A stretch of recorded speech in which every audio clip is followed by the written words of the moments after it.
물만 마셨는데 얼굴이 붓는다고요? 이상하죠. 물은 건강의 상징인데 왜 마실수록 몸이 무거워질까요? 대부분은 소금 때문이라고 생각합니다. 내가 짜게 먹어서 그렇겠지. 하지만 놀랍게도 짠 음식을 줄여도 붓기가 그대로라면 그건 신장이 피로하다는 신호입니다. 신장은 하루에 200리터가 넘는 혈액을 걸러내며 몸속의 노폐물과 수분을 조절합니다. 그런데 이 정교한 필터가 지치면 어떤 일이 생길까요? 물이 몸 밖으로 나가지 못하고 세포 사이에 남아버립니다. 결과는 단 하나, 붓기입니다.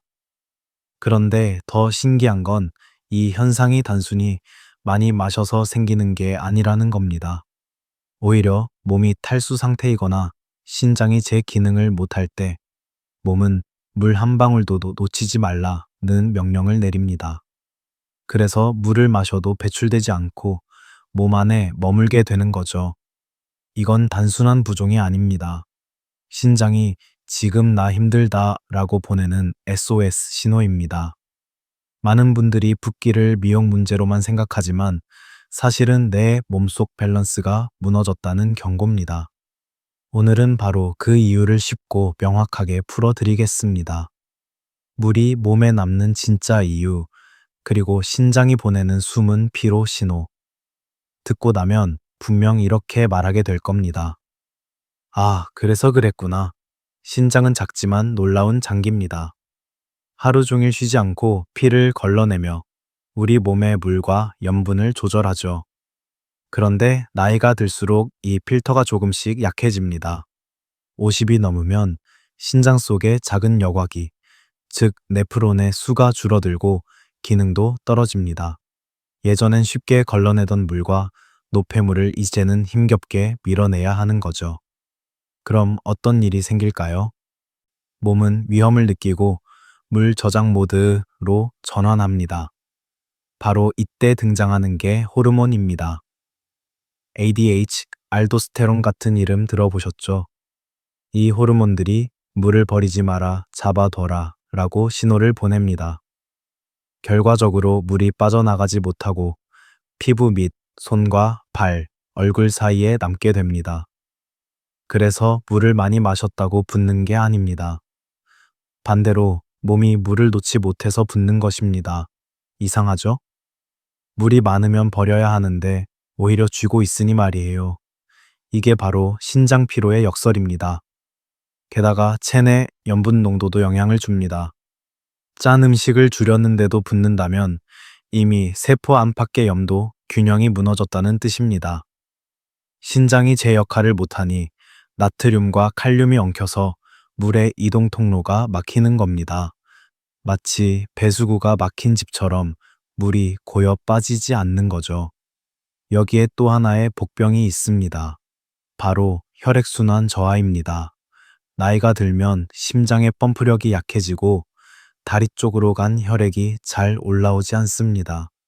신장은 피가 충분히 돌아와야 일할 수 있는데 공급이 줄어드니 필터링 능력도 떨어집니다. 결국 물이 남습니다. 그렇다면 물을 적게 마시면 해결될까요? 아닙니다.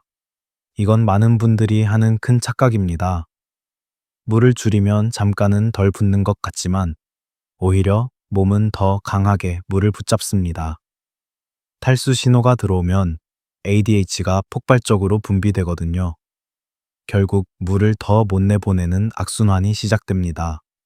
즉, 붓기의 핵심은 얼마나 마시느냐가 아니라 얼마나 잘 배출하느냐입니다. 신장이 쉬지 못하고 과로하는 상황에서 물은 독이 됩니다. 하지만 신장이 건강하면 물은 약이 되죠. 같은 물인데 결과가 완전히 반대인 겁니다. 또 한 가지 중요한 요인, 바로 약물과 생활 습관입니다. 진통제나 항염증제를 자주 복용하는 분들, 혈압약을 장기 복용하는 분들은 신장 부담이 더 큽니다. 게다가 늦은 밤까지 깨어 있고 단 음식을 자주 먹는 습관도 신장의 회복을 방해합니다. 신장은 밤에 가장 활발히 재생되는데 그 시간에 몸이 깨어 있으면 휴식이 사라집니다. 이 모든 요소가 겹치면 신장은 정상처럼 보이지만 이미 지친 상태가 됩니다.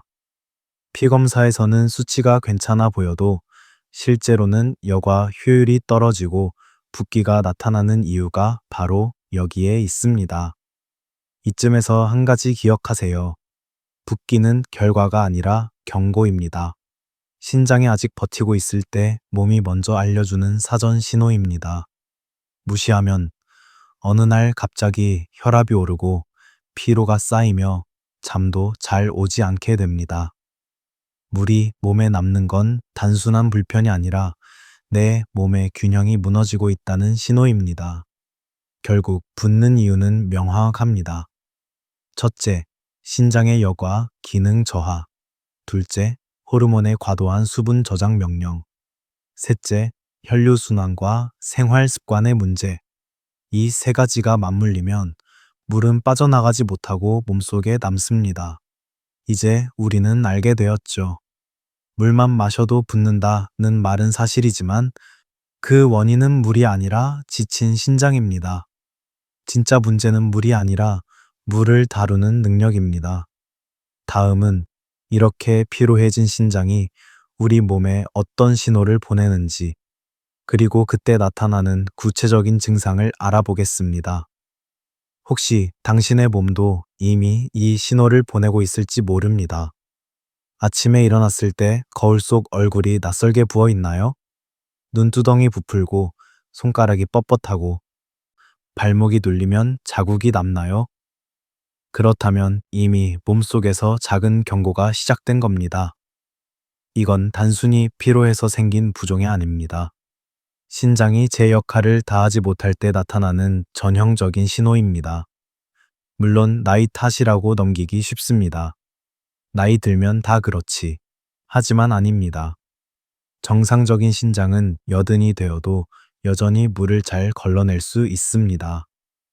문제는 생활 속의 작은 습관들이 신장을 조금씩 지치게 만든다는 겁니다. 예를 들어볼까요?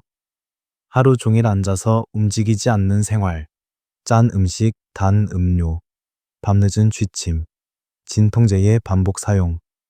이 작은 습관들이 쌓이면 신장은 점점 숨이 차오릅니다. 그리고 그 피로가 눈과 손, 다리의 붓기로 드러나는 거죠. 붓기는 외부에서 보이는 신호지만 내부에서는 더 큰 일이 벌어집니다. 혈압이 조금씩 오르고 심장에 부담이 늘어나며 피로가 깊어집니다. 밤에 자주 깨고 손발이 차고 식욕이 떨어지는 사람들. 이건 몸이 조용히 보내는 구조 요청입니다. 나는 지금 물을 다루기 힘들어.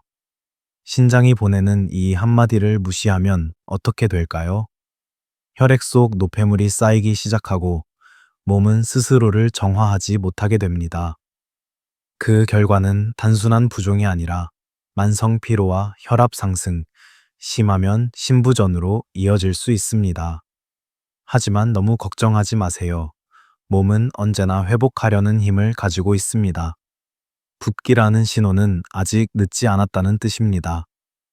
지금 알아차렸다면 이미 회복의 첫걸음을 내디딘 겁니다. 이제 중요한 건 어떻게 회복하느냐입니다.